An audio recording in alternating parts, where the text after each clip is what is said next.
बिस्मिल्लाहिर्रहमानिर्रहीम, अस्सलाम वालेकुम। दुनिया भर से देखने वाले लाखों नाजरीन को शाहिद इमरान का सलाम पहुंचे। दोस्तों, शादीशुदा जिंदगी के बाद अगर आपके घर में बच्चा नहीं होता है तो बड़ी परेशानी होती है। तो दोस्तों, बहुत सारे लोग इस दुनिया में इस लिहाज से परेशान हैं क्योंकि उनके घर में खुशियां इस लिहाज से नहीं होती हैं क्योंकि घर में बच्चा नहीं होता है। तो आज हमने ये मुनासिब जाना कि एक मरतबा फिर हम इम्प्रिमस आईवीएफ सेंटर में, जो खासकर माहिरीन की टीम है, आईवीएफ स्पेशलिस्ट की टीम है, उनके साथ बात करें और उनको कहीं ना कहीं जो है वो पूछें आपके मसाइल, आपकी क्वेरीज। तो आप कॉल कर सकते हैं। इस प्रोग्राम में लाइव शो है हमारा 8899227562। एक मतलब फिर मैं आपको बता दूं कि हमारा नंबर रहेगा, अगर आप डॉक्टर्स के साथ बात करना चाहते हैं तो हमारा नंबर रहेगा 8899227562। तो इन नंबरात के जरिए आप हमारे साथ राबता कर सकते हैं। तो आपको बता दें कि फिलहाल हमारे साथ 3 डॉक्टर्स मौजूद हैं। डॉक्टर इरम जो आईवीएफ स्पेशलिस्ट हैं, इनके साथ में बैठे हैं डॉक्टर राकेश जी जो एम्ब्रियोलॉजिस्ट हैं, और साथ ही साथ डॉक्टर रिफत जो गायनेकोलॉजिस्ट हैं। तो तीनों डॉक्टर्स हमारे साथ आज साथ रहेंगे हमारे प्रोग्राम में। नंबर आप याद रखें 8899227562। अगर आपको कहीं पे भी परेशानी है, कश्मीर के किसी भी कोने में, जम्मू, पीर पंजाल या पूरे हिंदुस्तान से आप कहीं से भी हमें देख रहे हैं, तो आप इस नंबर पे अभी कॉल कर सकते हैं। आप हमारे डॉक्टर से बात कर सकते हैं और डॉक्टर आपके सवाल का जवाब देगा। यहाँ पे सबसे पहले डॉक्टर इरम, आपसे मैं जानना चाहूंगा, सबसे पहले आपका बहुत बहुत शुक्रिया हमारे साथ बात करने के लिए। तो पहले अपनी एक्सपीरियंस शेयर करें। आपको हमारी तरफ से मुबारक भी, जिस तरह से आप काम कर रहे हैं, खासकर उन लोगों का जो एक नाउम्मीद लोग होते हैं। कैसा एक्सपीरियंस रहा? देखिए, काफ़ी टाइम से हम देख रहे हैं कि इनफर्टिलिटी के केसेस कितने ज़्यादा बढ़ रहे हैं। पहले तो फीमेल इनफर्टिलिटी के केसेस थे, अब साथ साथ ही मेल इनफर्टिलिटी के केसेस बहुत ज़्यादा बढ़ रहे हैं, and that is a very big concern. You mean से कि ख़वातीन के साथ साथ मेल्स जो मर्द हज़रात हैं, जी, उनके भी इश्यूज हैं? बिल्कुल, बहुत ज़्यादा इश्यूज है और डे बाय डे ज़्यादा ही केसेस आ रहे हैं मेल इनफर्टिलिटी के। So that is a very big concern for our society कि मेल इनफर्टिलिटी केसेस काफ़ी ज़्यादा अभी राइज पे है। सो वो चीज़ें हमें देखने पड़ रहे हैं अभी, and that is very sad and very big concern for our society. So this should all because of our so called new lifestyle, and जो आजकल sedentary lifestyle हुआ है, plus the diet. Now youngsters, they prefer to take foods outside, fast food है, and just sticking to their selves, मतलब sedentary lifestyle है। जैसे पहले होता था playgrounds में खेल कूद होती थी, खेलते थे youngsters, अब they are just stick to the social media and mobiles, and the diet is very, the diet is not good, and the most important thing, drug abuse. You can see कि how many हमें that's very shocking कि हमारे पास कितने सारे आजकल mail patients आते हैं and they have history of drug abuse. Drug abuse से कितना सारा अभी इफेक्ट पड़ रहा है हमारे मेल सोसाइटी पे, और and then azoospermic cases are so much on rise, and that's a very big concern for our society. So I would say drug abuse is number one factor, then followed by the food, that is the fast food and the sedentary lifestyle, जिसकी वजह से mail जो cases है, mail infertility के cases, they are one spike. तो जैसे आपने कहा डॉक्टर साहब, डॉक्टर इरम का कहना है कि मेल इनफर्टिलिटी में अब दिन ब दिन जो है वो कहीं ना कहीं एक इंक्रीज हो रहा है, एक राइज हो रहा है केसेस में। तो एज एम्ब्रियोलॉजिस्ट आप बड़ी देर से काम कर रहे हैं आईवीएफ सेंटर जो इम्प्रिमस हमारा हैदरपुरा है, आप कैसे देखते हैं इसको कश्मीर में, जिस तरह से डॉक्टर इरम ने कहा? देखिए, वो है, मतलब कंसर्न्स तो है, मतलब जैसे पहले 50-50% चांसेस, मतलब जो रेस्पॉन्सिबिलिटी है इनफर्टिलिटी के लिए, फीमेल भी उतने ही 50% जो रिस्पॉन्सिबिलिटी रहते हैं as male partner. But as a male जैसे आप पहले देखेंगे WHO वर्ल्ड हेल्थ ऑर्गेनाइजेशन का रेफरेंस वैल्यू भी जो है पहले बहुत ज्यादा थे, अभी कम होके आ रहे हैं।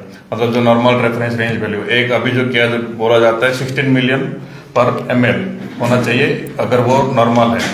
तो एक मेल पेशेंट जो भी आते हैं एनालिसिस के लिए उसका रेफरेंस रेंज उतना होता है। बाकी उसके जो मॉर्फोलॉजी होना चाहिए 4% से ज़्यादा होना चाहिए स्पर्म का। लेकिन जो भी पेशेंट हमारे पास आते हैं, हम जब एनालिसिस करते हैं, जब उनका जो भी एनालिसिस के बाद काउंट क्या होता है, it should be more than 16 million और 16 million more than 25 to 30 million it should be the reference means your value. And उसके बाद जो है उसका प्रोग्रेसिव मोटिलिटी होना चाहिए कितना, उसका जो है मॉर्फोलॉजी कितना होना चाहिए, जो प्रॉपर हर चीज के लिए जो है मतलब हमारा जो एनालिसिस का रिपोर्ट होता है, रिपोर्ट के अगर तरीके से जाएंगे तो बहुत सारी चीजें मतलब अभी हम बहुत सारे ओलिगोस्पर्मिया पेशेंट देखा जाता है हमें, मतलब स्पर्म काउंट 16 मिलियन से कम होते हैं, वो जो उनके जो होता है रैपिड जो होते हैं मूवमेंट वो कम होते हैं, मॉर्फोलॉजी भी उनका कम होते हैं। फिर वो भी है, बाकी एजोस्पर्मिया भी बहुत पेशेंट हम देखे हुए हैं जो भी उनका प्रीवियस रिपोर्ट भी होंगे। फिर अगर उसके एजोस्पर्मिया होने के बाद, क्योंकि एजोस्पर्मिया 2 टाइप के होते हैं, ऑब्स्ट्रक्टिव एजोस्पर्मिया होते हैं और नॉन ऑब्स्ट्रक्टिव एजोस्पर्मिया होते हैं। ऑब्स्ट्रक्टिव एजोस्पर्मिया मतलब उनका भास्ट डिफरेंस है, एब्सेंट रहता है, जहाँ के भी स्पर्म जो है इजैकुलेट में नहीं आ पाते हैं। और एक नॉन ऑब्स्ट्रक्टिव एजोस्पर्मिया जो होते हैं भाई जेनेटिकली हो चाहे फिजिकली कुछ जो भी है कुछ प्रॉब्लम होता है तो वहाँ पे स्पर्म स्पर्मेटोजेनेसिस फॉर्मेशन नहीं होता है। तो वैसे अभी जो मैक्सिमम पेशेंट देखे मॉर्फोलॉजिकली स्पर्म एरर बहुत हमने देखे, पोर स्पर्म एब्नॉर्मल मॉर्फोलॉजी जो वो हम मतलब ज्यादा मैंने देखा हुआ है। और बाकी जो है मैडम ने बोला जैसे लाइफस्टाइल और बाकी चीजें जो है फूड लाइफस्टाइल अदर एक्टिविटीज जो रहता है उसकी वजह से भी आप। हेलो, एक कॉल हम लेते हैं। ओके हेलो जी, बहरहाल का ड्रॉप हो गया जी। जो चीजें लाइफस्टाइल बाकी हर चीज देखेंगे तो जो स्ट्रेस है जो आजकल जो लाइफस्टाइल है, वर्क स्ट्रेस, फैमिली स्ट्रेस, बाकी सभी चीजें जो है सब चीजें इम्पैक्ट करते हैं। तो हार्मोनल इम्बैलेंस होते हैं उसमें, तो वो जो है एडवर्स इफेक्ट दिखाते हैं आपकी जो मेल इनफर्टिलिटी मतलब लो स्पर्म काउंट हो या एंजियोस्पर्मिया हो, एब्नॉर्मल स्पर्म मॉर्फोलॉजी में वो सभी इफेक्ट दिखाता है ताकि वो इनफर्टिलिटी में आई जाते हैं। तो इसका मतलब है कि जिन मेल्स में ये प्रॉब्लम होती है दे should consult doctor, what you suggest? अगर Definitely. तो कैसे? लेकिन डॉक्टर साहब आप पे मैं फिर आना चाहूंगा इस सवाल पे। मैं सबसे पहले मैं डॉक्टर रिफत को भी इंट्रोड्यूस कराना चाहूंगा यहाँ पे। डॉक्टर रिफत गायनेकोलॉजिस्ट हैं और IVF सेंटर जो इम्प्रेमिस का है हैदरपुरा श्रीनगर में, वहां पर एज गायनेकोलॉजिस्ट काम करती हैं। तो डॉक्टर साहिबा सबसे पहले आपको भी हमारी तरफ से बहुत बहुत मुबारक कि आप हमारी खिदमत करती हैं, हमारे पेशेंट्स की खिदमत करती हैं। तो कैसे देखते हैं आप? आपका भी एक एक्सपीरियंस रहा होगा आजकल जो गायनी रिलेटेड इश्यूज हैं हमारी फीमेल्स के, तो अपना एक्सपीरियंस शेयर कर दीजिए हमारे साथ। सबसे पहले मेरा सलाम सबको। जी, माइक लीजिए please. So regarding gynaecological issues, अगर गायनेकोलॉजी जो है एक वास्ट सब्जेक्ट है, सो मोस्टली डील करता है with the female reproductive system. So since fertility की टॉक हो ही रही है तो हम ये बोलेंगे कि लाइक जो गायनेकोलॉजिकल काजेज या फीमेल्स में जो रीज़न रहता है इनफर्टिलिटी का, जैसे डॉक्टर राकेश ने बोल दिया कि लाइक हमें बोथ कपल में जो होते हैं मेल फीमेल बोथ है रिस्पॉन्सिबल। एंड आजकल जो हम देखते हैं जो रीसेंट रिसर्च है हमें या रॉयल कॉलेज या जो हमारा अमेरिकन कॉलेज से जो ब्रॉडली हम इनफर्टिलिटी को कैटेगराइज करते हैं इनटू 3 मेन कैटेगरी। सो एक रहता है फीमेल इनफर्टिलिटी, सेकंड रहता है मेल इनफर्टिलिटी एंड थर्ड रहता है unexplained infertility. So broadly if we go categorize, so it is like female is responsible for 35 to 40% of the cases, male is same way 35 to 40% of the, and even unexplained जो एक बहुत बड़ी category है। So as per recent guidelines जो है that is responsible 35% of the cases। तो ज्यादा mail. बिल्कुल, इससे पहले एक सवाल लेते हैं। डॉक्टर इरम आपके लिए सवाल है। ये आरिश जी सवाल पूछते हैं। इनका सवाल है कि what are the long-term health risks for children conceived through IVF compared to natural conception? ये बड़ा अहम सवाल पूछा है आपने आरिश जी ने कि नेचुरल कंसेप्शन और IVF में क्या चाइल्ड पे कॉन्सिक्वेंसेस रहते हैं? देखिए एज सच तो एज सच कोई ऐसे कॉन्सिक्वेंस नहीं है, जैसे नॉर्मल प्रेगनेंसी में होते हैं, ठीक है, बच्चे वैसे ही आईवीएफ में होते हैं। अब डिपेंड करता है कि सिंगल प्रेगनेंसी है, ट्विन प्रेगनेंसी है, ठीक है। और देखा गया है कि अगर मदर डायबिटिक हो या हाइपरटेंसिव हो, क्योंकि आईवीएफ में कहीं ना कहीं एक रिस्क फैक्टर होता है डायबिटीज का और हाइपरटेंशन का, जो कि आजकल बहुत मिनिमल है क्योंकि हम पहले से ही प्रोफाइलैक्सिस देते हैं। तो ये चीजें है कि अगर मदर डायबिटिक हो सकता है कि बेबी का वेट ज्यादा हो, मैक्रोसोमिया हो, डिलीवरी के टाइम कुछ ऐसे प्रॉब्लम्स हो, ठीक है, या अगर मदर डायबिटिक हो या हाइपरटेंसिव में ही अगर कुछ इम्पैक्ट पड़ता हो। बट आजकल जो हम प्रोफाइलैक्सिस देते हैं ज्यूरिंग आईवीएफ प्रोसेस या फिर ज्यूरिंग 9 months ऑफ प्रेगनेंसी, उससे बहुत ही मिनिमल चांस होता है ऐसे केसेस में कि बेबी का वेट ज्यादा हो या सेरेब्रल पैल्सी के चांसेस हो। तो now we give such prophylaxis, there is no such difference between a normal pregnancy and an IVF baby. So there is no difference. No, there is no difference. ये बड़ा अच्छा जवाब है जो भी लोग हमें देख रहे हैं, खासकर इस हेल्थ शो को, कि अगर आप नेचुरल कंसेप्शन या आईवीएफ के जरिए जो है बेबी आपका है, उस पर कोई फर्क नहीं पड़ता है। There is no difference. So doctor साहब का जवाब यही है। एक और सवाल है, शुभुक्ता जी पूछ रहे हैं, ma'am I am very obese with PCOD, आप इसका जवाब दें। मैं ओबीस हूँ, पीसीओडी है, to reduce my weight with infertility, can I go for IVF? Yes, first one thing जो मैं क्लियरिफाई करना चाहती हूँ, जो हमारा सवाल आपने सुना? जी, PCOD and obesity. PCOD and obesity जो होते हैं आजकल, we have 2 main types of PCOD, जिनको हम type A and type B PCOS बोलते हैं। जो इंपॉर्टेंट है, जो type A PCOS, it's also called as a lean PCOS, जिसमें हम प्रोफाइल देखते हैं, एक फीमेल देखते हैं जो एक टॉल थिन लीन फीमेल होती है, but she has PCOS with infertility. And second thing एक होता है हमारा OBCs PCOS.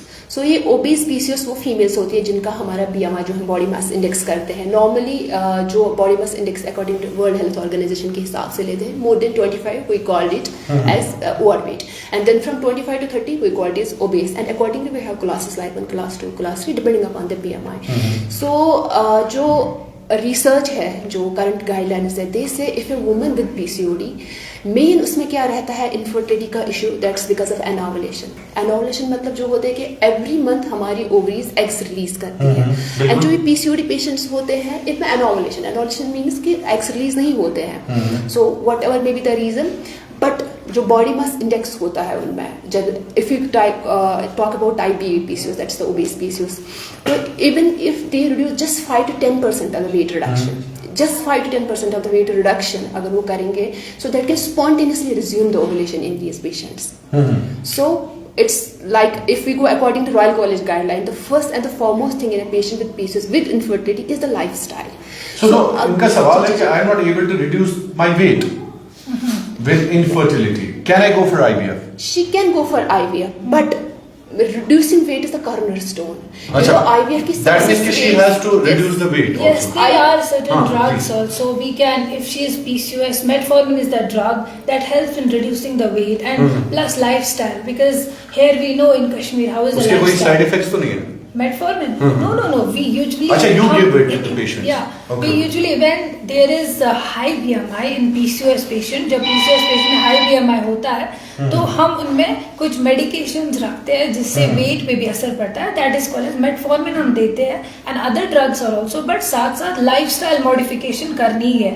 You have to have a look on the diet. Diet पे control करना है. And definitely we can do IVF in PCOD patient who are obese. So इनको चाहे कि वो विजिट करें, एक बार डॉक्टर से मिलें। देखें, बेटर इज कि यहाँ पे हम आपको इस लाइव शो में कोशिश करते हैं कि डॉक्टर्स की मैसेज, डॉक्टर्स का पैगाम आप तक पहुंचाएं, लेकिन बेटर है कि आप एक बार डॉक्टर से मिलें।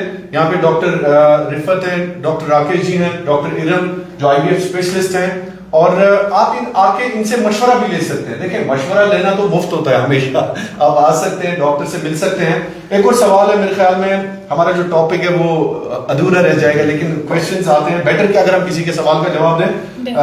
राकेश सर ये पूछते हैं, अस्सलाम वालेकुम, I have AMH level of 0.08 and small ovaries, is IVF still possible for me? Yeah, Dr. Iram can better to answer. So आपने understand किया सवाल? yes, we need to to see what is the age of patient. So what अच्छा, happens as in- क्या है? जी। महराज साहब, आप as बताएं, अगर पेशेंट की एज आप लिख सकते हैं या कॉल हमें कर सकते हैं। कॉल के लिए आप 8899227562। एक बार फिर मैं आपको दोहराता हूं अपना नंबर 889922। आराम से लिखे नंबर, आप कॉल कर सकते हैं, हमारे डॉक्टर्स के साथ बात कर सकते हैं। 8899227562 8899227562। जी डॉक्टर साहब। सो जो लो AMH है ये डिपेंड करता है कि एज, इसमें एज उन्होंने नहीं मेंशन किया है। आजकल हम क्या देख रहे हैं कि प्रीमेच्योर ओवेरियन फेलियर होता है। देखिए AMH एज के हिसाब से होता है, अच्छा, this is all related to age. Yes, age. आजकल प्रीमेच्योर ओवेरियन फेलियर क्या होता है कि AMH लेस देन 35 इयर्स में ही कम होने लगता है। So we need to see what is the age of the patient and we need to check the hormone FSH, follicle stimulating hormone, वो कितना है, उसी हिसाब से हम बोल सकते हैं इसको हम कौन सा ट्रीटमेंट कर सकते हैं। अच्छा, उस पे डिपेंड करता है। Yes, definitely. ठीक है, थैंक यू। परवान शाह साहब लिखते हैं PCOD में क्या रिजल्ट रहता है IVF में? मेरे ख्याल में doctor refer. So PCOD IVF is one of the line of management in PCOD. अच्छा। Although PCOD में you can go for medical management, like हम मेडिसिन से ट्राई कर सकते हैं, lifestyle modification. So ultimately if nothing works तो IVF एक assisted reproductive techniques रहती है। So normally if we go, जो IVF का सबसे पहले जो इंपॉर्टेंट थिंग मैं यहाँ क्लियर कराना चाहती हूँ कि लाइक IVF की जो सक्सेस रेट होती है, द मोस्ट इंपॉर्टेंट डिटर्मिनेंट, जो सबसे बड़ा इंपॉर्टेंट फैक्टर वो एज ऑफ फीमेल होती है। As of female. सो एक कॉल हम यहाँ पे पिक करते हैं। जी अस्सलाम वालेकुम। हेलो, अस्सलाम वालेकुम। वालेकुम सलाम। जी कहाँ से बोल रहे हैं?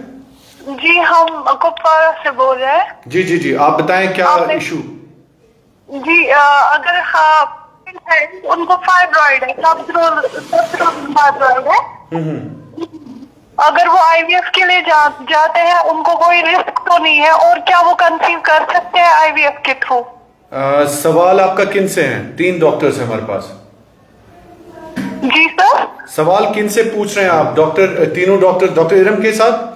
जी सर, तीनों डॉक्टर्स डॉक्टर इरम से पूछ रहे हैं हम ये क्वेश्चन। ठीक है। डॉक्टर इरम, आपने अंडरस्टैंड किया इनका सवाल है? जी जी। देखिए फाइब्रॉइड क्या होता है, फाइब्रॉइड एक सिस्ट होती है जो यूट्रस में होता है। फाइब्रॉइड के टाइप्स होते हैं, एक तो होता है अगर यूट्रस के अंदर है वो प्रॉब्लम कर सकता है तो वो फाइब्रॉइड हमें निकालना है। दूसरा फाइब्रॉइड होता है अगर वो यूट्रस के दीवार में है, ठीक है, मतलब वो कैविटी के अंदर प्रोट्रूड नहीं कर रहा है, तो वो हमें कोई प्रॉब्लम नहीं कर सकता, हम उनमें IVF कर सकते हैं।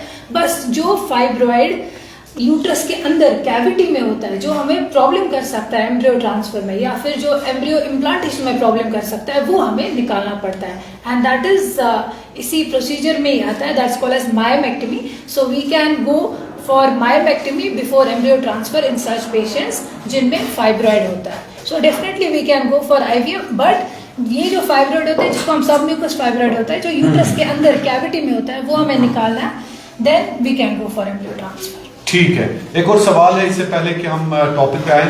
Question to doctor Iram ma'am, आपसे ही सवाल पूछा है इन्होंने, ये सोहेल साहब हैं। If multiple IVF cycles fail, how do you distinguish between random chance and underlying undiagnosed issues? Okay fine. देखिए if there are recurrent failures तो हमें फर्दर और इवैल्यूएट करना पड़ता है। What we have to evaluate, first hysteroscopy हमें करनी पड़ती है, बिकॉज हिस्ट्रोस्कोपी हम हर एक पेशेंट में नहीं करते, it's already always done in indicated cases. So hysteroscopy हमें करनी है, हमें देखना है कि यूट्रस कैसा है अंदर से, हमें हिस्टोपैथोलॉजी लेनी है, हमें बायोप्सी लेनी है एंडोमेट्रियम की, फिर आजकल हम MUM1 प्रोटीन भी करते हैं, ठीक है, फिर हमें देन TB PCR, कुछ बायोप्सीज हम लेते हैं जिससे हम यूट्राइन फैक्टर इवैल्यूएट करें कि उसमें कोई प्रॉब्लम तो नहीं है। सेकेंड एम्ब्रियो की हम प्री जेनेटिक टेस्टिंग करते हैं, प्री इम्प्लांटेशन जेनेटिक टेस्टिंग करते हैं जिसको हम PGT बोलते हैं। So second thing is we do testing on embryos, first is uterus then embryos, then last होता है हार्मोनल प्रोफाइल में कोई प्रॉब्लम तो नहीं है, एंड देन मिसलेनियस चीजों में क्या क्या आ सकता है, कोई फाइब्रॉइड तो नहीं है, वो तो नहीं हमें इम्पैक्ट कर रहा है, या ट्यूब में पानी तो नहीं है जिसको हम हाइड्रोसैल्पिंग्स बोलते हैं, हमें ट्यूबल क्लिपिंग की तो नहीं जरूरत है। तो these are the multiple factors. और लास्ट होता है इम्यूनोलॉजिकल फैक्टर, जिससे इम्प्लांटेशन में प्रॉब्लम होती है। उसके लिए भी अगर हमें इम्यून प्रोफाइल में कुछ चेंजेस हो गए, अगर हमें इम्यून प्रोफाइल में कोई एबनॉर्मलिटी आ गई, तो we have to go for let therapy. बिल्कुल। देखिए दोस्तों, एक बार फिर मैं आपको बता दूं कि अगर आप आईवीएफ के रिलेटेड कोई भी सवाल या कोई भी इशू आपको है तो आप यहाँ पे आ सकते, क्योंकि ऑन कैमरा हम सभी सवालों का जवाब नहीं दे सकते हैं उस तरह से जिस तरह से डॉक्टर साहब के पास आके आप यहाँ पे अंडरस्टैंड कर सकते हैं. I think that is better. Sayeed Hareem पूछती हैं कि ma'am I am having fibroid, is there any risk? मेरे ख्याल में इसका जवाब हमने दिया. हाँ, इसका जवाब हमने दिया. हरीम जी इसका जवाब दिया. मैं रिपीट आप सवाल ना करें प्लीज. मेराजुद्दीन साहब ने 34 एज बोली है, शायद आपने एज पूछी. Okay, so this is important. Yes, definitely. Merajuddin साहब आप अपने सवाल का जवाब सुनिए. So as I said, अगर AMH less than 35 या less than 40 ऐसे 0.0 आ रहा है, that means she is going in premature ovarian failure. What is premature ovarian failure? कैसे हो सकता है? हमें देखना है कोई रेडियोथेरेपी तो नहीं हुई है, कोई कीमोथेरेपी तो नहीं हुई है, क्योंकि आजकल मैं देख रही हूँ बहुत सारे. So this also matters. Yes definitely. कुछ ऐसा कोई ट्रीटमेंट तो नहीं, या कभी कोई क्या होता है कि कभी कोई पेशेंट डायग्नोस्टिक लैप्रोस्कोपिक ले लिया, कोई भी सर्जरी हुई होती है तो उस टाइम ओवरीज पे असर पड़ता है, सर्जिकल इंटरवेंशन होती है ओवरीज पे. So we have to evaluate कि कोई हिस्ट्री ऑफ कीमोथेरेपी, कोई रेडियोथेरेपी या कोई सर्जिकल हिस्ट्री तो नहीं है. और दूसरा, आजकल स्ट्रेस रिलेटेड भी प्रीमेच्योर ओवेरियन फेलियर हो रहा है. So we have to see FSH in this case. ठीक है, एज तो ठीक है, we can try we have definitely in such cases and we have come so many cases of this AMH positive 0.0. Because हमें फिर देखना है कि इनके अगर फॉलिकल्स है, अगर हम हार्मोन्स देते हैं, अगर हम इंजेक्शन से फॉलिकल बढ़ाएंगे, अगर हमें 1-2 एग्स रिट्रीव भी हो जाएंगे, so definitely we can give a try. But we have to elaborate, we have to evaluate further. बिल्कुल. राकेश, डॉक्टर राकेश आपके लिए सवाल इन्होंने पूछा है. Sperm count is low, so am I able to conceive? My question to Dr. Rakesh. ये रेहान भट्ट जी पूछ रहे हैं. Obviously, there is a chance. Obviously, because we are doing ICSI for this case, low sperm count. Then, if poor sperm abnormal morphology भी है, आजकल technique भी बहुत max है, पिक्सी है. So then जो DNA integrated sperm होते हैं वो हम उसको सिलेक्ट करते हैं ताकि आपके जो एम्ब्रियो फॉर्मेशन में जो हेल्प करता है, एम्ब्रियो फर्टिलाइजेशन में हेल्प करता है, ब्लास्टोसिस्ट एम्ब्रियो फॉर्मेशन में करता है. तो lot of things are there. Patient पहले आए, इवैल्यूएट करे कौन सा है, कितना है, मतलब मॉर्फोलॉजिकल इश्यूज है या काउंट इश्यूज है, everything has there is to do the procedure. तो लो स्पर्म काउंट होने के चांसेस है. डॉक्टर इरम, आपके लिए सवाल है. How long should a couple really try to conceive naturally? इसका मतलब सवाल मुझे समझ आ गया कि शादी के बाद एक कपल को कितने टाइम तक वेट करना होगा कि वो नेचुरली कंसीव करें. क्या उसके बाद उनको डॉक्टर के पास जाना चाहिए? See, it depends on age. अगर this is also dependent on age factor is the most important factor in everything. So अगर फीमेल पार्टनर की एज लेस देन 35 है, they can go natural try for 1 year. ठीक है, 35 to 36. No, अगर as less than 35 और शादी को मतलब 1 साल तक वो नेचुरल ट्राई कर सकते हैं. ठीक है, if female partner age is more than 35, so they should consult a fertility expert within 6 months of after marriage. Yes, 6 you mean से कि इनको वेट नहीं करना चाहिए ज्यादा. हाँ, बिकॉज ऑलरेडी एज 35 जब क्रॉस करती है तो AMH डाउन होता है. So early step is always better. So, इसका मतलब है यू मीन टू से कि अगर 35 किसी की एज है, अगर उनका मैरिज होता है, they are waiting for 6 months after marriage, baby is not there. देखिए आजकल जो होता है ना, जो सक्सेस रेट क्या है सब पूछते हैं, तो ये भी एक डिपेंड करता है एज के हिसाब. अच्छा, age is also very important factor. वो क्योंकि जैसे जैसे आपका एज बढ़ता रहता है, आपका वो सेट क्वालिटी कॉम्प्रोमाइज होते हैं, क्वालिटी कॉम्प्रोमाइज होते हैं, AMH जैसे लो होते हैं. तो एडवांस एज जब स्टार्ट होता है, जेनेटिकली एब्नॉर्मलिटी भी देखा जाता है, चाहे उस साइड में जो फिर एम्ब्रियो फॉर्मेशन है, प्रॉपर फॉर्मेशन नहीं होता है, जो इम्प्लांटेशन में हेल्प नहीं करते हैं, जो फर्टिलाइजेशन फेल्योर भी होते हैं. तो ये हर चीज जो है, एक जो है आइडियल जो एज होता है, जो 28 to 32 जो एक आइडियल फर्टाइल जो होते हैं, और फिर थोड़ा थोड़ा जो है कुछ एब्नॉर्मलिटी देखा जाता है. So it should be better. जो 1 year का जो है WHO 1 year आफ्टर 1 year आपको कंसल्ट करना चाहिए. बट जो भी है कंसर्न आप आके एक बार अगर लगता है तो better you should evaluate yourself.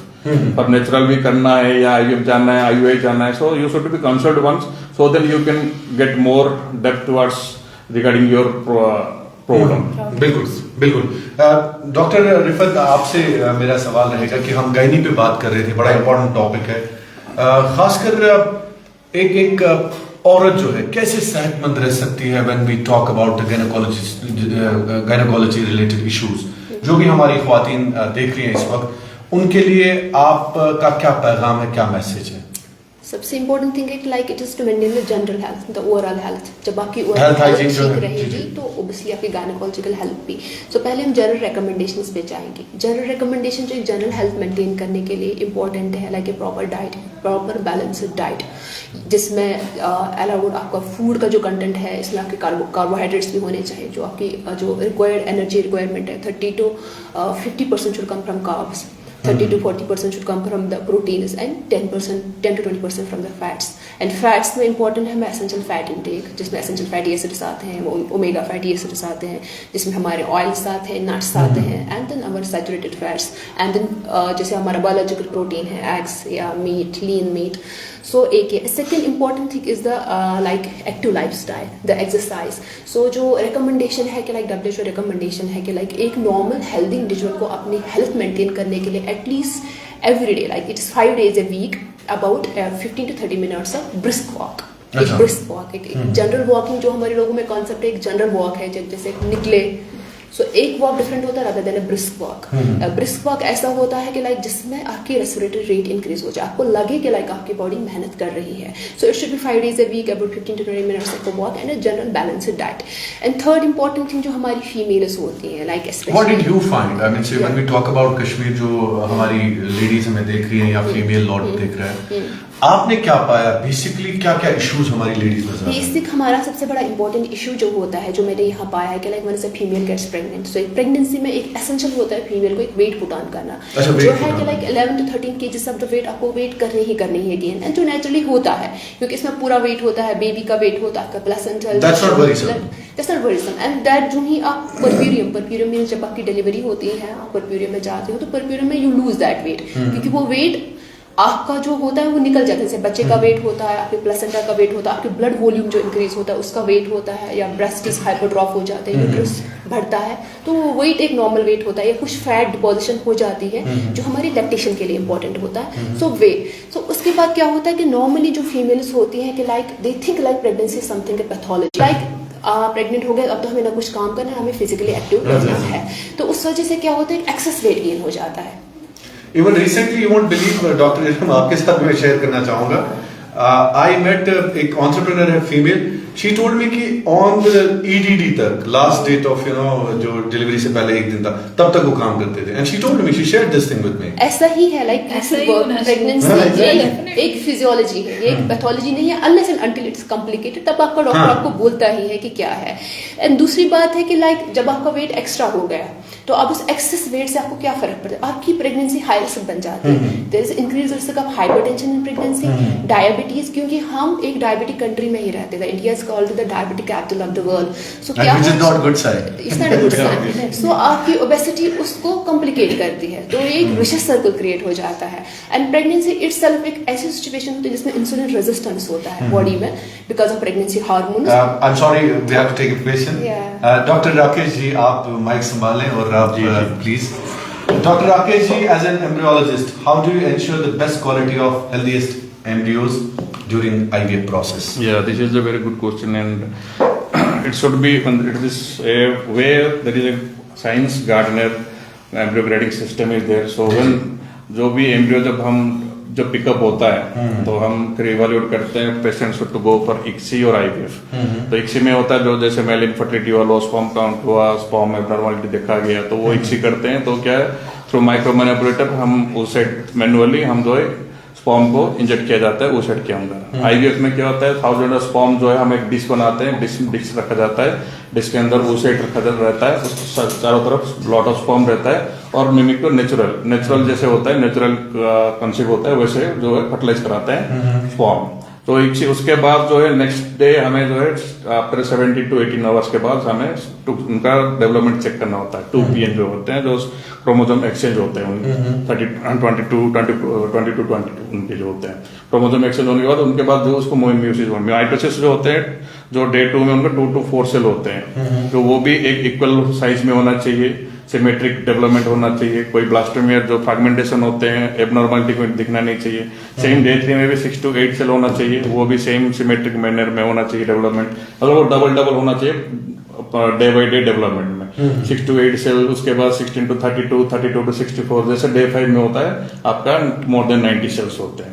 फिर 90 सेल के बाद हमें जो है एम्ब्रियोज का जो ब्लास्टोसेल कैपिटिव बन के फिर उनका जो है फ्लूइड एक्सचेंज वगैरह एक्सपांशन की तरफ जाते हैं। उनका भी 1, 2, 3, 4, 5 ग्रेडिंग है एक्सपांशन के हिसाब से। फिर उनका इनर सेल मास फॉर्मेशन होता है जो फीटस फॉर्मेशन होता है।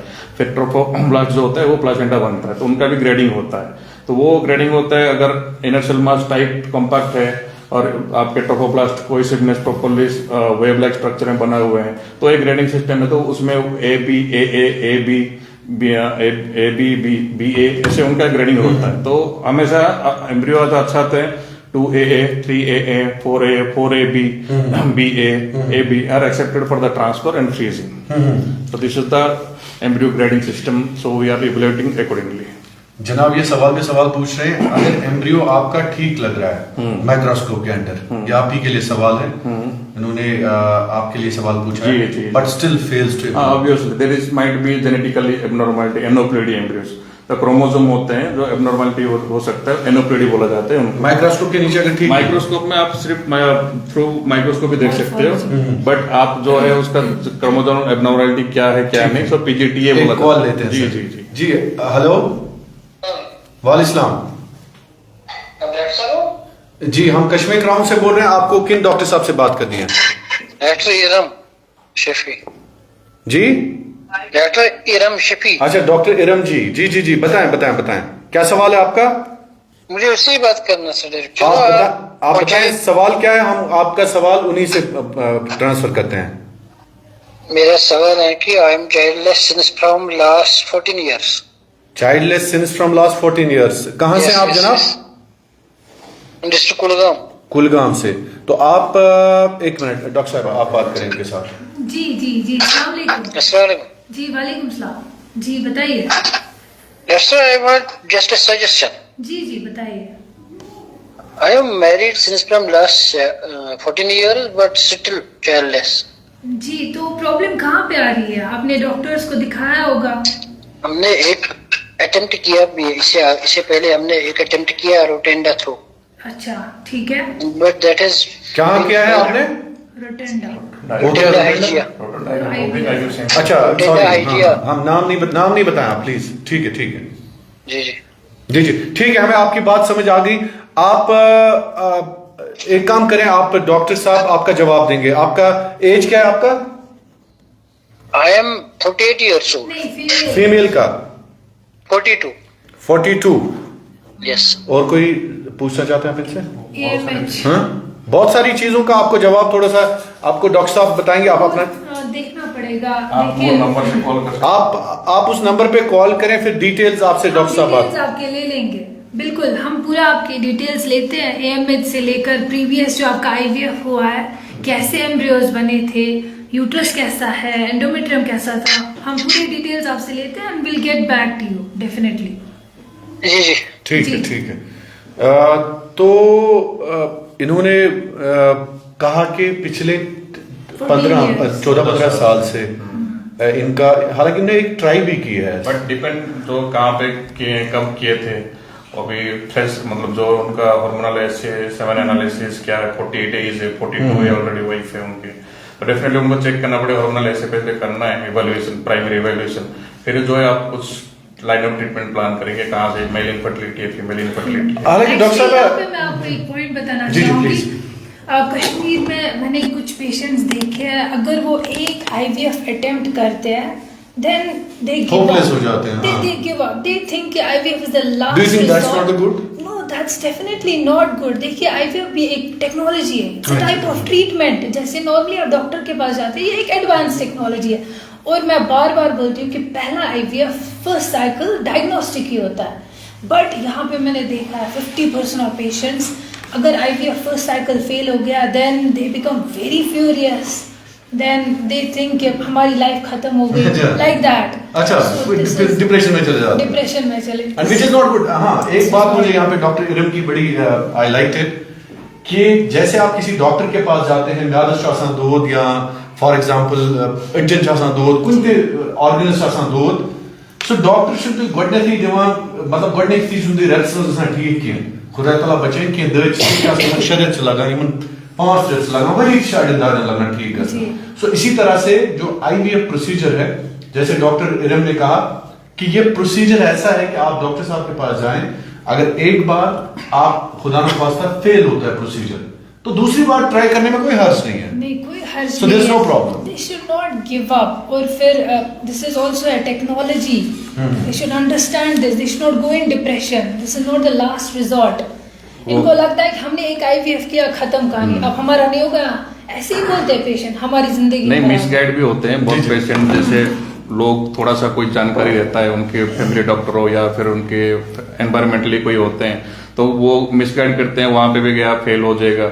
एक होता है जैसे आप आते हैं तो एक ट्रस्ट फैक्टर बिल्ड करना पड़ता है, क्योंकि इसी साइंस भगवान है या अल्लाह है, हमने हमारे हाथ में जितना साइंस जब जहां तक डेवलपमेंट है वहां तक हम कर पाएंगे, उससे ऊपर कुछ ऊपर वाले के हाथ में भी है। तो हमेशा पॉजिटिव माइंडसेट रहें, थोड़ा गूगल नॉलेज कम रखें, जो बाकी जो लोग रहते हैं गूगल पे ज्यादा भरोसा ना करें, और बाकी जो आपको मिसगाइड करते हैं उनसे नहीं, आप आके आपके डॉक्टर से पूछे। Exactly. मैं अगर एमबीबीएस को रिलेटेड कुछ है इशू से, आप आगे बढ़ो से पूछे, आप डॉक्टर की कोई कुछ इशू से डॉक्टर से पूछे, ताकि आपका क्या जो चीजें जो है आपका एक स्ट्रेट रहेगा। क्योंकि आप इससे पूछेंगे, आप लो मतलब आप किसी से सलाह लो, कोई लो, बट आपको जो है ना एक ट्रस्ट फैक्टर रख के, आपको पेशेंट हो आपके जैसे आपका डॉक्टर है, क्योंकि जो एक ये होता है ना, एक रिश्ता बन जाता है, रिश्ता बन जाता है, ट्रस्ट बन जाता है, एक भरोसा बन जाता है।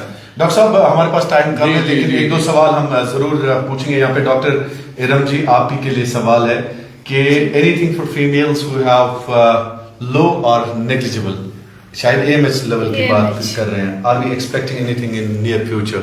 आपके लिए सवाल, और बड़ा इंपॉर्टेंट सवाल है, जिनका नेग्लिजिबल या नो शायद लिखा है इन्होंने, लो देखिए, low AMH as I said before, age factor है, ठीक है। अगर लेस देन 35 है या लेस देन 40 है और AMH बहुत कम है, जीरोज में, so that is premature ovarian failure. अगर एज नॉर्मल है, 35 है, 35 से अबव है या 40s में है, तो अगर 1.5 भी है या 1 भी AMH है, दैट्स लाइक हम इसमें क्या कर सकते हैं। So the concern what to do in future के ऐसे केसेस ना हो, सो अर्ली इंटरवेंशन। अगर आपको लगता है कि आपने पिक किया, आप डॉक्टर के पास गए, आप लाइक सपोज मैंने देखे पेशेंट्स वो जाते हैं गायनेक्स के पास जो भी है, तो वो बोलते हैं कि 0.5 AMH पे चलो अभी हम और ट्राई करते हैं, अभी हम और 6 महीने निकालते हैं, then ultimately they land up in 0.1 AMH, they land up in 0.2 AMH। So early intervention is better for such patients. And दूसरी बात है कि लो AMH क्यों आजकल ज़्यादा हो रहा है, बिकॉज स्ट्रेस है, फैमिली प्रेशर है, सोशल स्टिग्मा है, डाइट है। तो जो ये स्ट्रेस है, स्ट्रेस फैक्टर बहुत मैंने देखा है कि AMH पे बहुत ज़्यादा इम्पैक्ट करता है। सो फॉर सच केसेस के ऐसे लो AMH पेशेंट आगे फ्यूचर में ना आए, अर्ली इंटरवेंशन। अगर आपको लगता है, अगर आपको किसी डॉक्टर ने पिक किया है लो AMH है, so take early intervention, just don't wait for years ताकि जीरो हो जाए completely. So that's my main. एक और सवाल है ma'am, how do you decide whether a patient should go for IUI, IVF और ICSI, ICSI शायद, ICSI की बात कर रहे हैं डॉक्टर रिफत, प्लीज। जो ये सारे आपने बोले IUI, IVF and ICSI, they come in assisted reproductive techniques, they are called as ARTs, assisted reproductive techniques। सो पहले सबसे इंपॉर्टेंट होता है जब भी आपके पास एक इनफर्टाइल कपल आता है, सो इंपॉर्टेंट होती है इनफर्टाइल कपल की इवेल्युएशन। ये इवेल्युएशन जैसे मैंने पहले ही बोल दिया कि हमें फैक्टर देखना होता है, व्हाट्स द फैक्टर, इवेल्युएट तो हम दोनों साइड करेंगे, मेल फीमेल, एंड देन अगर हमें लगा कि जो हम ब्रॉडली टेस्ट्स देखते हैं या इन्वेस्टिगेशंस देखते हैं, तो उनमें से हमें लगता है कि एब्नॉर्मलिटी जहाँ पे आ रही है, फॉर एग्जांपल हमें मेल में फैक्टर आ गया, जैसे आजकल हम इन्होंने बोला कि मेल फैक्टर ऑन राइज है, तो हमें उसमें जो एक कैटेगरी है, चाहे इजोस्पर्मिया है, उसका एक अलग सा लाइन ऑफ मैनेजमेंट जाएगा, या हम ले लेंगे कि ओलिगोएस्थेनो है, लाइक आपकी स्पर्म्स है कम कंसंट्रेशन में है या मोटिलिटी में कोई इशू है। सो एट दैट टाइम वो डिसाइड करना इस बंदे के लिए कन्वेंशनल IVF नहीं हो सकता, इसके लिए हमें ICSI लेना पड़ेगा, बिकॉज हमें चुन चुन के healthy healthy and it varies from patient to patient. Patient profile, तो वो यूज करना है। इसी तरह से जैसे अब आते हैं IUI और IVF के बीच में। IUI और IVF के बीच में दो चीजें डिटर्मिनेंट है। फॉर एग्जाम्पल हमें कोई पेशेंट आता है, उसमें हमें आता है कि लाइक ट्यूबल फैक्टर है, सो उस पेशेंट के लिए ना ही हम मेडिकल ट्रीटमेंट ट्राई कर सकते ना IUI कर सकते, बिकॉज इन दोनों के लिए हमें एक हेल्दी पेटेंट ट्यूब चाहिए। सो इन दैट केस हम डायरेक्टली बोलेंगे आपके लिए IVF है। सो अब अगर हमें कोई पेशेंट आता है इस प्रोफाइल से कि एक यंग फीमेल है, 30s में एज है, तो उनका इमेज अच्छा है, अनएक्सप्लेन्ड इनफर्टिलिटी हम सॉर्ट ऑफ कहेंगे। अनएक्सप्लेन्ड इनफर्टिलिटी वो मैं ये कहूँगी एक बहुत बड़ा ग्रुप है, जिसमें apparently most of the patients हमें आते हैं कि लाइक मेल फैक्टर भी ठीक है, फीमेल फैक्टर भी ठीक है, स्टिल हम कंसीव नहीं कर पा रहे हैं। तो ये बताना चाहती हूँ मैं कि लाइक ये जो हम अनएक्सप्लेन्ड इनफर्टिलिटी है 35% पीपल में होती है, 30 to 45%, 35 to 40 across globe or you mean say across globe okay. in the causes। तो कश्मीर में क्या सीन है? कश्मीर में बहुत कॉमन है, वेरी कॉमन। बहुत पेशेंट्स हमें आते in every OPD you will see 2, 3, 4 patient वो आएंगे, सब ठीक है डॉक्टर साहब। तो आपकी रिसर्च के मुताबिक क्या इसका रीजन क्या है? मेरा एक इस पे बेसिकली एक रिसर्च पेपर भी है। तो रिसर्च पेपर ये है कि लाइक ओवरऑल अगर हम वर्ल्ड की बात करेंगे 1 out of 7 couples is infertile, so 1 out of 7 it's overall research. And in the जैसे तो यहाँ पे जो इंडिया में कश्मीर में मेरी इंसिडेंट्स निकली, सो जो हमें लिए अपने से पेशेंट्स, ये हमने स्टडी की ओवर 1 to 2 years हमने स्किम्स में की थी, तो 17% came the incidents, means 17% of the people in Kashmir जो आते हैं unexplained, no infertility, अच्छा overall yes overall infertility and comparatively हमने कुछ studies बिहार यूपी वहाँ से उठाई, so in the it was the lowest in UP with 5%, UP में yes 5%, the Kashmir के about 16 to 17% हमारे शायद यूपी में लोगों को स्ट्रेस नहीं रहता। नहीं स्ट्रेस में बहुत सारी चीजें मैटर करती हैं। फैक्टर्स, तो बात यहाँ IUI और IVF हाँ dietary also matters, dietary, racial, UP में नमक वाला चाय नहीं पीते and social factors are the most common, जो यहाँ पे थोड़े social factors अच्छा हैं। social factors, yes. Even doctor Iram के साथ मैंने we had a discussion on this last interview में जो मैरिज के related late marriage that's also I mean say one of the reasons, that is basically ये एक important thing है यहाँ पे कि फीमेल का जो reproductive cycle है वो बहुत छोटा होता है। like जैसे मेल है, even if the male is 90-year-old 80-year-old we can expect fertility from, although it decreases, but female का एक reproductive span होता है, so in that span में but recently एक न्यूज आई थी, I think आपने शायद पढ़ी, वो now mothers become after 40 years of age, आपने देखा था वो कोई एक न्यूज बड़ी वायरल चल रही थी। 40 तो 40 में तो अच्छा मतलब दैट नहीं, मैक्सिमम ऑफ वर्ल्ड में एक ट्रेंड हो रहा है कि but most of the people are aware of their fertility, like वैसे लोग जो होते हैं if they are busy with अच्छा, their careers and they stuff, they that. go for egg freezing, अच्छा egg like freezing. at the right age they freeze their eggs and I think that's also better option। देखिए Yeah, जो that चीजें is- career oriented होते हैं, कोई We can go females for होते egg हैं, freezing. तो Now they it can is go for egg common freezing। nowadays. it's not as common। जैसे ठीक है सेलिब्रिटी वगैरह का। Thank you so much. I think last time भी मैंने आपसे रिक्वेस्ट की थी, और इम्प्रीमस IVF के जो मैनेजमेंट है उनको मैंने कहा था कि वीकली बेसिस पे let's have discussion on these things, लेकिन आप लोग ज्यादा बिजी रहते हैं, आप काम में ज्यादा मस्त रहते हैं, बट आई विश हम रहेंगे। हाँ बिल्कुल plan, I think we should plan out कि हम वीकली बेसिस पे एक इशू को लेके एक डिस्कशन करें। इनफर्टिलिटी सिर्फ रिलेटेड ट्रीटमेंट नहीं है, एक अवेयरनेस प्रोग्राम भी है जो that's what I am telling, everyone should to get to know that's what to Because do अभी what भी not to awareness do। की हाँ बहुत बहुत ज्यादा जरूरत है, बहुत ज्यादा जरूरत है, बहुत ज्यादा जरूरत है। So thank you so much all of you, but I would love to take the final word from you all of you. Let's begin from doctor Rifat, आपसे ही शुरुआत करते हैं। जो नाज़रीन हमें देख रहे हैं इस वक्त, व्यूअर्स देख रहे हैं आपको अक्रॉस ग्लोब, क्या मैसेज रहेगा उनके लिए आपका as guide?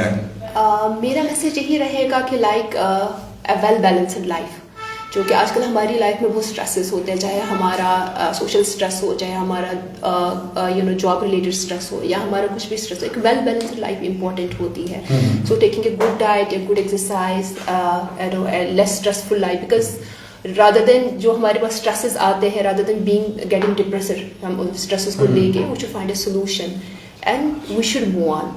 We should move on with everything. I think that's better option to move on in life. Yeah, Dr. Rakesh, please take your mic and आप बड़े important हैं क्योंकि एम्ब्रियोलॉजिस्ट। नहीं, वही चीजें जैसे मैंने यहाँ के लिए देखा, हर जगह का डिफरेंट एल्टीट्यूड लेवल होता है, एनवायरनमेंट होता है, मतलब फूड एक्टिविटीज होते हैं, तो वो जो भी है, एक जो मिनरल्स जो होते हैं जो होना चाहिए, वो एडवर्स इफेक्ट दिखाते हैं इनफर्टिलिटी के ऊपर। तो वो है अपना, जैसे डॉक्टर रिफत ने कहा, and we should all want to give message, give a healthy life, means make a healthy life. जो आपको चीजें जो है कहाँ पे कितना करना है, जो आपके बैड हैबिट्स है वो थोड़ा दूर करें, और बाकी आपका जो भी अवेयरनेस होना चाहिए, जिसको जानकारी रखना चाहिए वो बेटर रखें, और बाकी जो आपका एम्ब्रोलॉजी रिलेटेड इश्यूज है, डॉक्टर रिलेटेड इश्यूज है, जो मैंने बोला, आप डायरेक्ट आके हमें कॉन्टैक्ट करें, कुछ भी हो, and be a healthy life. बिल्कुल, thank you so much. And doctor Rakesh बड़े इंपॉर्टेंट है, क्योंकि ये चुन चुन के निकालते हैं एम्ब्रियोज को, अच्छे एम्ब्रियोज होते हैं, जो सवाल भी पूछा था किसी ने। And doctor Iram all in one, जैसे शुरू से ही डॉक्टर इरम के हवाले से एक मुमताज और मारूफ IVF स्पेशलिस्ट है। इस वक्त अगर हम कश्मीर की बात करें तो इनके बराबर मेरे ख्याल में, इनके मुकाबले में IVF इम्प्रूवमेंट सेंटर जो है, इनके मुकाबले में कोई नहीं है। डॉक्टर इरम जी, और लोग सवालों में ज्यादा आप ही को ढूंढते रहते हैं, इसीलिए मैंने आपसे ज्यादा एक्सपेक्ट कर रहे हैं लोग। क्या मैसेज होगा आपका लोगों के लिए? So my message will be like, जैसे मैंने बोला कि मेल केसेस ज्यादा बढ़ रहे हैं, तो मैंने ये देखा है कि अगर मेल इनफर्टिलिटी होती है कपल के बीच में, सो फीमेल साइड बहुत अच्छा रिस्पॉन्स होता है, एक साथ होता है, ठीक है।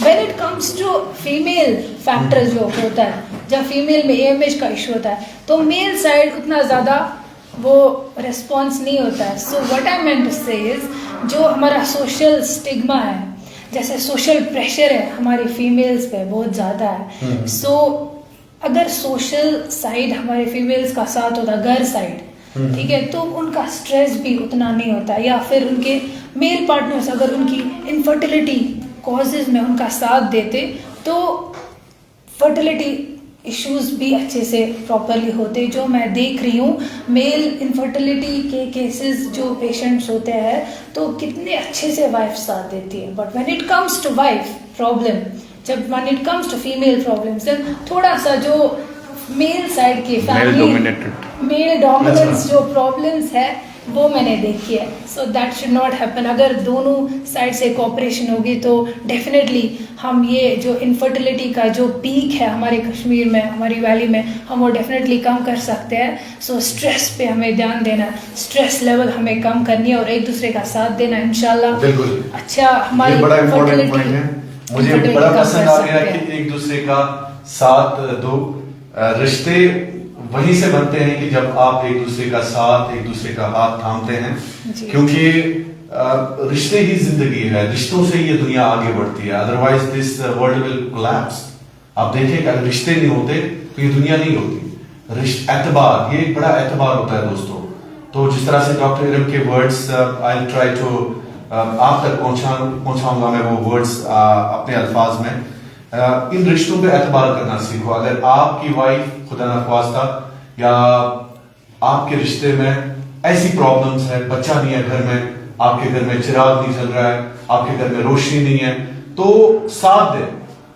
और इन्होंने कहा कि अगर खुदा न ख्वास्ता मेल इनफर्टाइल इशू आता है सामने, तो एक वाइफ चट्टान की तरह, एक पहाड़ की तरह मेल का साथ देती है। लेकिन जब फीमेल की प्रॉब्लम होती है या उनको इनफर्टिलिटी के रिलेटेड कोई भी इशू होता है, देन जो मेल होता है या उनकी फैमिली होती है वो बैक आउट करते हैं। ऐसे रिश्ते नहीं बनते हैं। ये रिश्ते मेरे ख्याल में रिश्ते नहीं कहलाते हैं। इन रिश्तों पे सवाल उठाना जायज भी है, इन रिश्तों पे सवाल उठाना वाजिब भी है। और मैं हमेशा यही बात कहता रहता हूँ कि एक दूसरे पे एतबार करें, तब जाके ये दुनिया एक खूबसूरत दुनिया बनेगी। और आज हमने आप तक ये प्रोग्राम पहुंचाया। मेरी रिक्वेस्ट रहेगी नवीन साहब से, जो इस सेंटर के डायरेक्टर साहब हैं, उस्मान साहब से, कि वो इस प्रोग्राम को कंटिन्यू करें। एटलीस्ट वीकली बेसिस पे हम लोगों तक अगर 1000 लोग ही समझ जाते हैं अच्छी बात है, या उनको हेल्थ रिलेटेड कोई इशू समझ आता है, इनफर्टिलिटी रिलेटेड कोई भी इशू, तो मेरे ख्याल में वो हमारे लिए काफी है, इस टीम के लिए काफी है कि we are doing our part. हम अपने हिस्से का हक अदा कर रहे हैं और हम कल को ये कहेंगे कि हमने अपने हिस्से की जो शम्मा है वो जलाई थी। अब आपका काम है कि उस शम्मा की वजह से आपके घर में रोशनी फैले या नहीं।